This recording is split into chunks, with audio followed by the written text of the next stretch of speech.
leaking lah. Dia ada leaking pada bahagian kafet gasket dia. Dia leaking pada bahagian sini, tepi ni.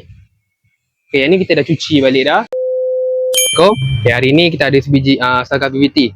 Hari ni kita nak settlekan masalah leaking dia. Okay, hari ni dia datang nak buat servis minyak hitam. Tapi sambil-sambil tu saya check dia punya leaking lah. Dia ada leaking pada bahagian kafet gasket dia. Dia leaking pada bahagian sini, tepi ni. Okay, yang ni kita dah cuci balik dah. Kita dah bersihkan tempat yang kita nak bubur gasket nanti. Ni dia punya cover head dia. Kita dah bubur gasket yang baru. Ini yang lama punya. Lama punya memang dia dah keras lah. Dia dah tak main dah. Dia tak kenyal lah. Okay, yang baru ni dia memang lembut lah. So benda ni memang common issue lah untuk kita Proton ni. Dia lambat laun dia akan leaking jugalah. So benda ni pun kita kena selalu check. Sebab nanti minyak hitam akan kurang lah. So siapa-siapa yang ada kita Proton tu check-check lah cover gasket ni. Memang kena tukar lah. Kalau biarkan nanti minyak hitam akan kurang. So siapa-siapa ada masalah macam ni, jadi kami dekat kedai Thai Vizi.